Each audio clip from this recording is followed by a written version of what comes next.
Hi, Scott. It's lovely to see you today.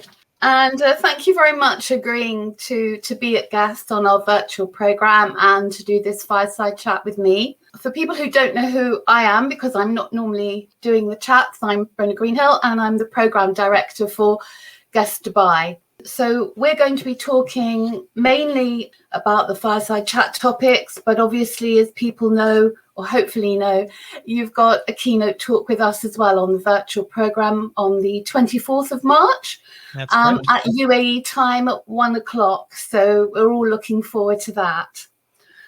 I just wanted to go in just about a little bit about your biography and tell people who you are and what you've been doing. Dr. Scott Bolland is an AI researcher, entrepreneur, international speaker, facilitator, and futurist. His PhD and background of 25 years are in the areas of cognitive science, the scientific study of how the mind works, spanning areas such as psychology, neuroscience, physiology, and artificial intelligence. His passion is playing in the intersection between these areas, in particular, how to best prepare individuals, teams, schools, and organizations to flourish in the digital age. Thank you. I might actually explain what that means in practice, though, just to clarify, because you've had some questions yourself saying, you've got all these companies, what do they actually mean? Exactly. So I'll try and simplify that. If I just go to my slides, overall, the question that I posed myself is really, if the aim of education is to skill up students to flourish in life, what should we be teaching? What are the 21st century skills, and how should we be teaching? Which is, how do we better use technology? So around those two questions, I have various companies. One is AHA Entertainment, which is teaching positive psychology. And alongside that, I have a consultancy group called The Agile Life. The second component, as you talked about, was how should we be teaching, which is really about, for me, artificial intelligence. How do we better equip teachers and the classroom with these technologies? Great. Thank you very much. So moving on, I'll start to ask you a few questions and your vision for that, for the future. I mean, obviously, we've all been through this COVID journey together. So, I mean, I think that some of the things you're talking about are looking at the future of education and what that means. So the first question is, what is the future of work that we need to prepare the children for? You know, what do you think, and how do you think that's going to happen? Yeah, so I think if you consider, as I said earlier, the aim of education is to skill up children to flourish in the world, we need to consider what that world's going to be like. So part of my interests, I'll just share my screen again.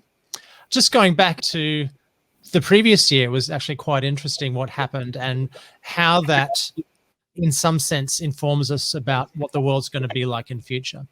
What I found really fascinating about 2020 is when we went into it, there was this whole meme going around that 2020 was going to be the year of perfect vision and things were going to be wonderful.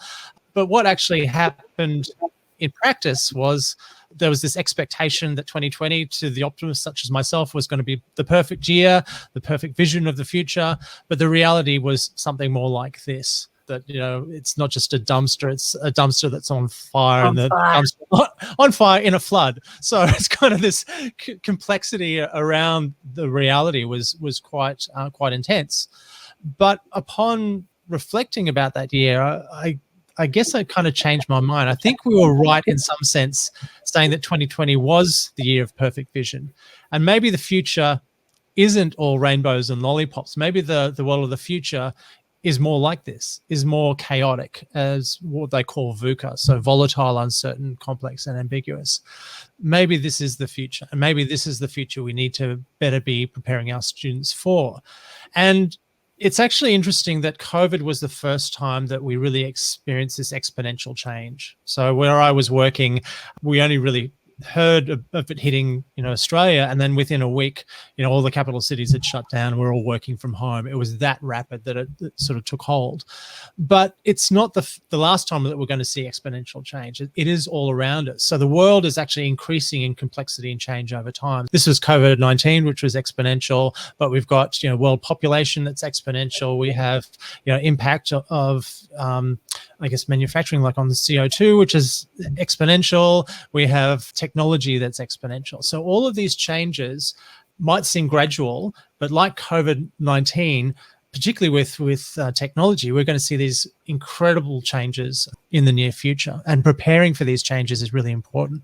So just to give you a concrete example, one area where we're seeing these changes is in technology, particularly in artificial intelligence. So up until about 10 years ago, we were in what was called the AI winter, where there was a lot of promise and hope about AI, but the last 10 years is where we started seeing this exponential growth that was impacting our daily lives. So now AI is what's called being in the AI spring, and it's outperforming humans in a wide range of tasks. So things like in factories, this is Alibaba's warehouse where, robots do about 75% of the work, for instance. Even humanoid robots now are performing tasks at superhuman levels. So, who here can do this? I wish I could, but I can't. Yeah. And this is actually one of my favorite examples, and it's around deep learning technologies and what they can do in the area of creativity. So, for example, these are two faces that, of course, look like humans, but one of them was actually generated by a deep learning algorithm. So trained on millions of faces, it can now generate its own. So the question I always say is, can you spot the fake? Is it the left and the right? And you're shaking your head. No, I can't. You can't. For those playing at home, you're wrong. They're actually both fake. The point being that these algorithms are just really phenomenal in what they're capable of doing. So this is generating human faces in real time. None of these are real humans. They basically train the algorithm to be able to create its own. And it can do the same in things like, architecture, here's interior design, car design, etc.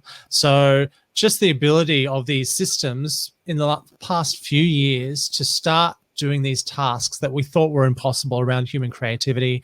We've got to see the same things happening with emotional intelligence in terms of being able to communicate with chatbots to the degree that we can't tell the difference between, communicating on the telephone between an AI and a human.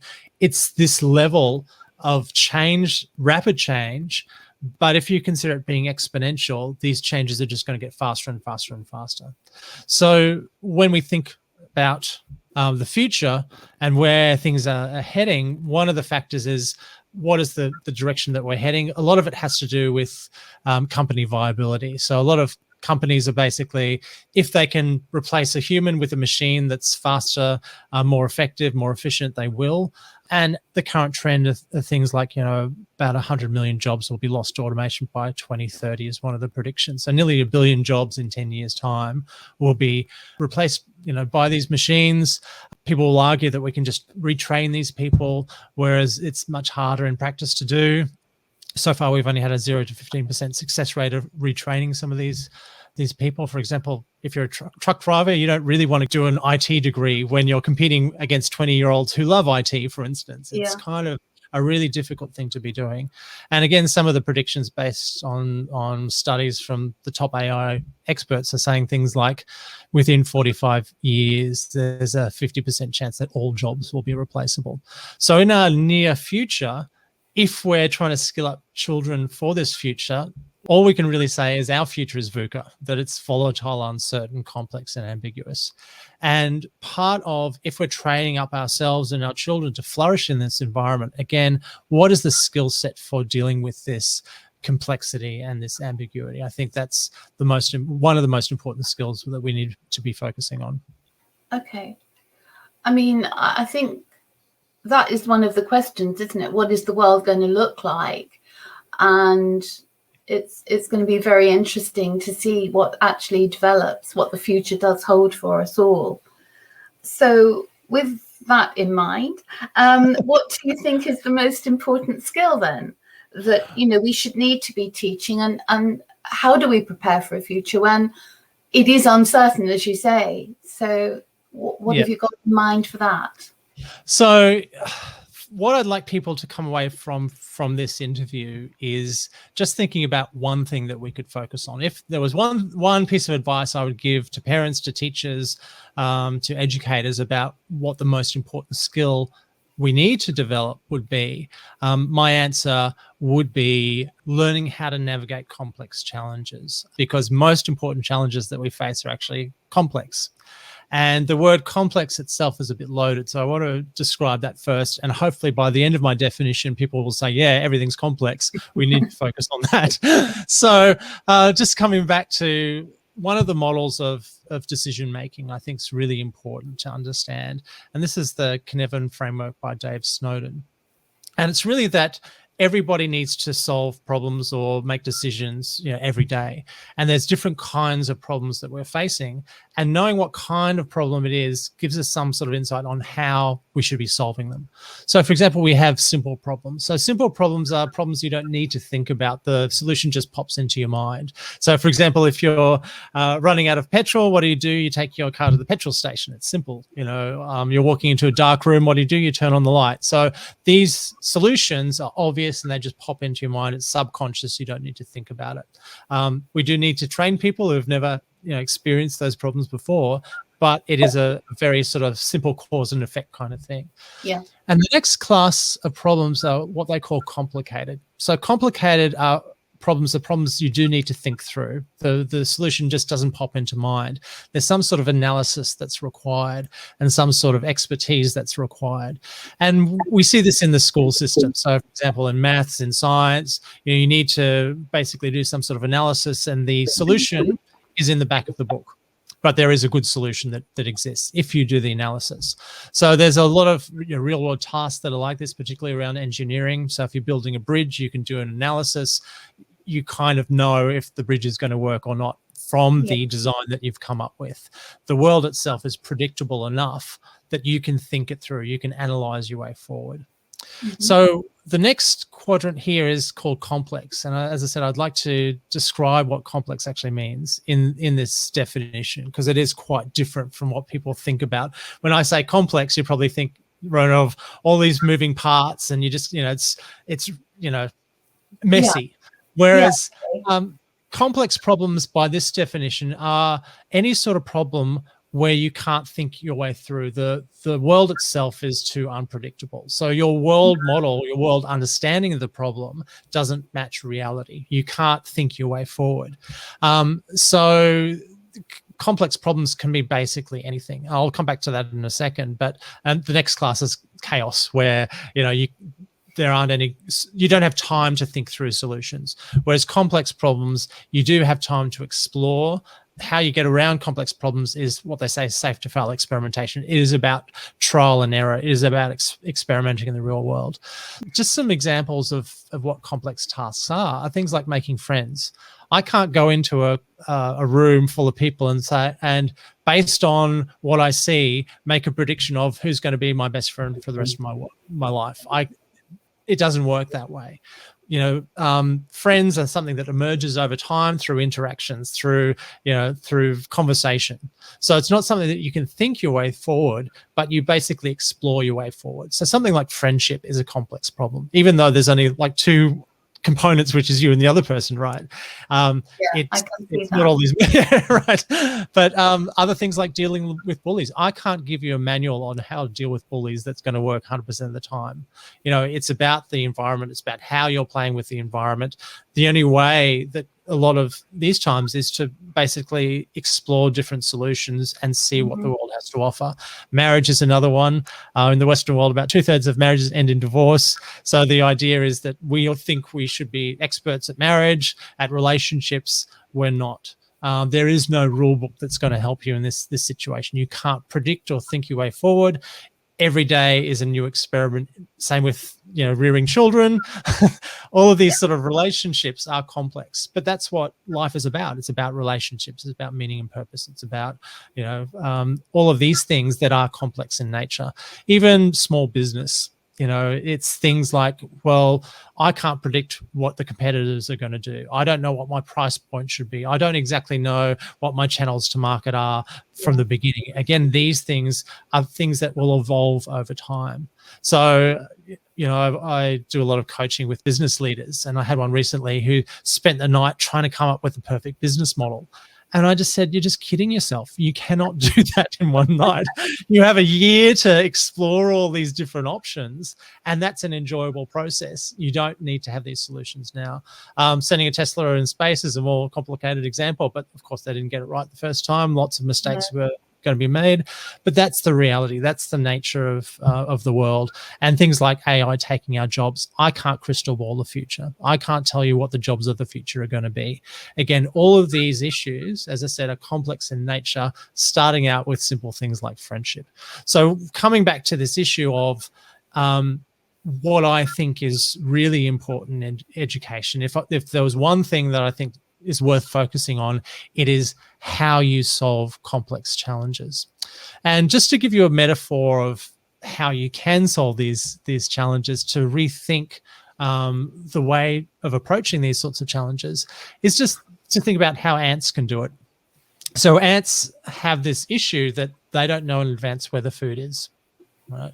And the food changes all the time, right? So, the food sources will dry up and change, the landscapes change. So this is really a complex problem that needs to be solved. And how ants do this is really quite interesting. They balance what's called exploration with exploitation. So exploration is when nobody knows where the food source is. You see all the ants go in different directions. So they're in this exploration mode. And when an ant actually discovers food, it leaves a pheromone trail that others start following. And the more food that's discovered, the stronger that trail gets. And so over time, you see these sorts of patterns emerging where if there's a food source that's been found, that's exploited. So a lot of ants go in that direction to retrieve the food source, but you still get this balance of exploration and exploitation. So the point is, with complex challenges, it's kind of like not knowing where the food source is. And how you kind of do this is you cannot think your way forward. There is no map.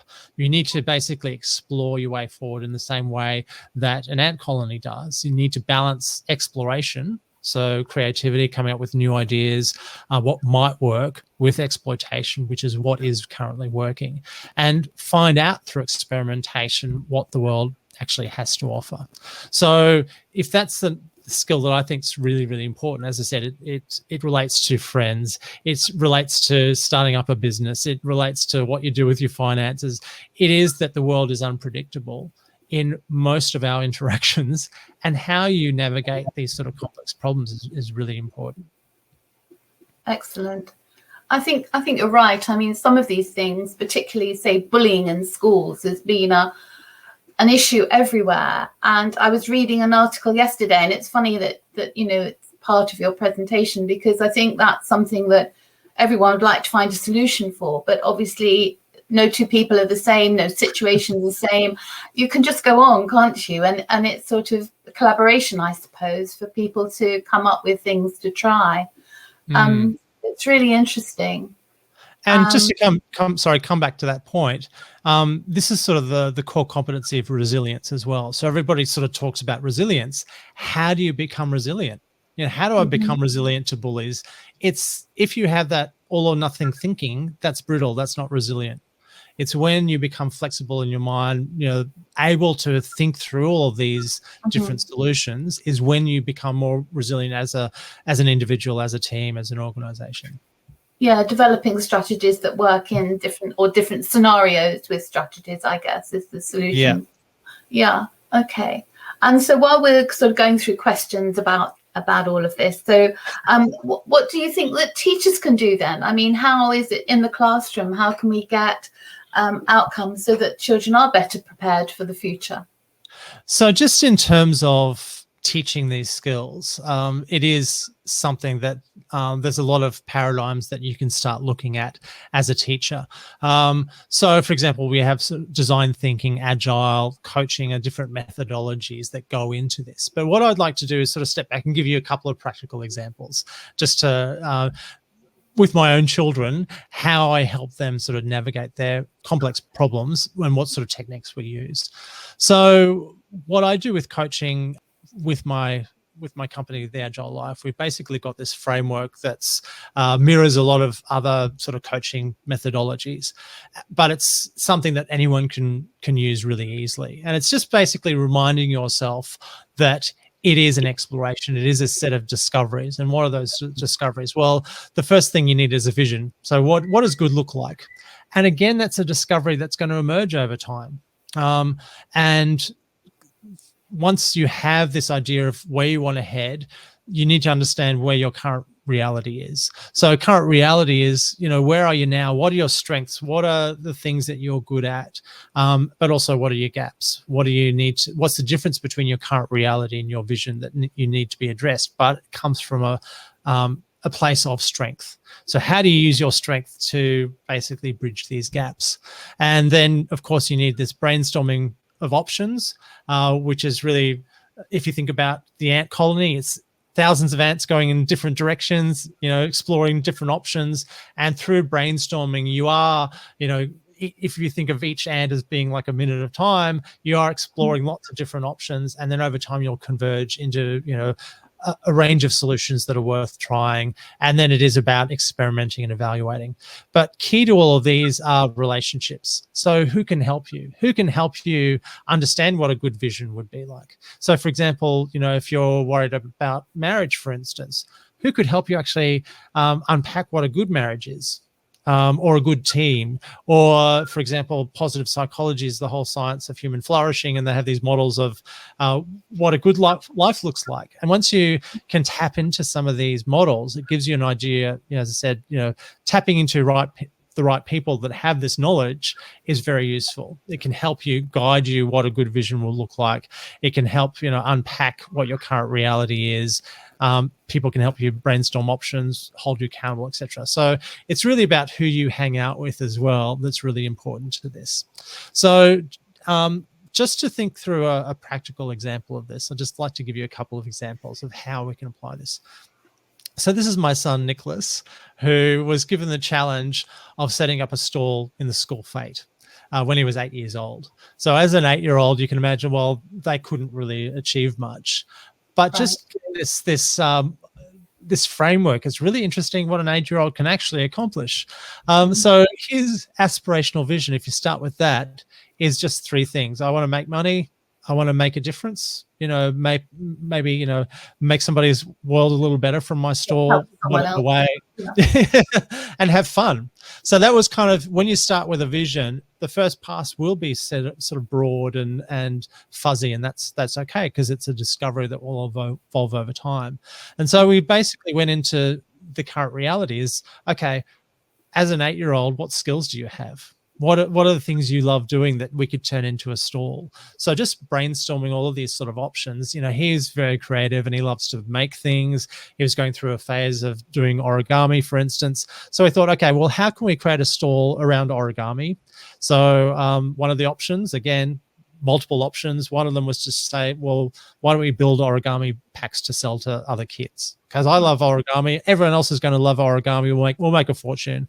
And what we'll do is we'll donate all of that money to Kiva, which does microfinance in the developing world. So, like every $50 can support a family is starting up a small business. So that's a profound impact that, an 8-year-old can have with a small amount of money.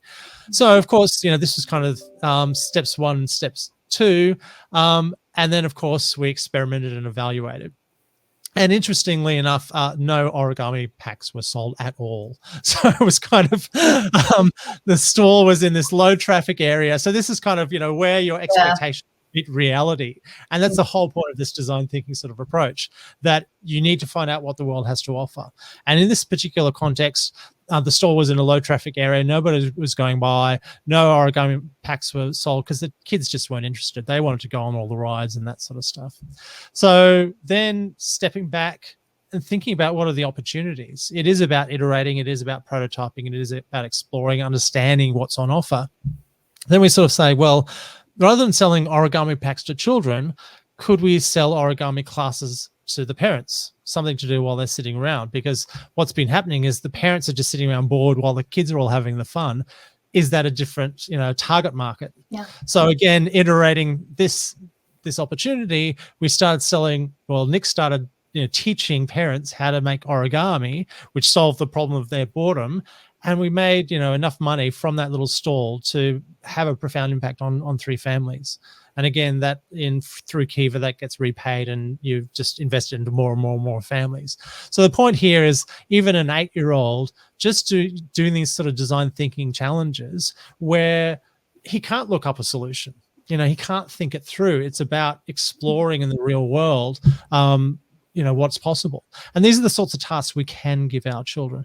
Another one that's really relevant to school age kids, particularly when they're leaving, is, well, what about careers? What do I want to be when I grow up, right? And the stats are like, 3/4 of kids get a degree that they don't use because they ended up in the wrong area, right?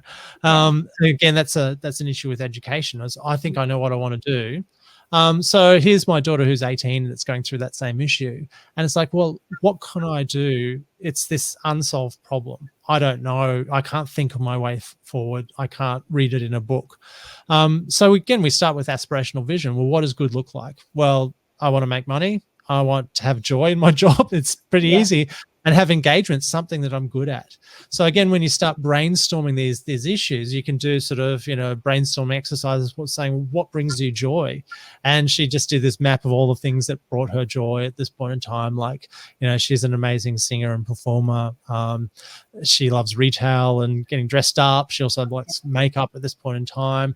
And it's just, mapping these sorts of ideas out gives you an idea of what some of the options are. So again, in thinking in terms of this ant colony, it's about going in various directions and seeing what the world has to offer in terms of, I'm trying to find something that brings me joy, that's that's meaningful. So again, for her, it is from now is basically, here I have a range of options. What can I do with these options in terms of, again, this ant colony exploration? You could be doing things like interviewing people with similar jobs to find out, would I even like this job? I could volunteer. I could do an internship in a range of different areas to explore broadly, rather than, at the end of grade 12, just walking out saying, this is what I want to do for the rest of my life. This is the time for that ant colony to be, in this exploration mode, and over time sort of narrow down the options. And that's true with, us in our current context too. And the world's changing, careers are changing. We need to still have this, balance between exploration, looking out for other opportunities while we're still doing what we're doing. So again, these were a couple of examples. This is the sort of stuff that you can start doing in classes in terms of asking open-ended questions. And it's really that journey of exploring and seeing what the world has to offer is something that we can start training kids from a very early age. Yeah, I think that's really interesting.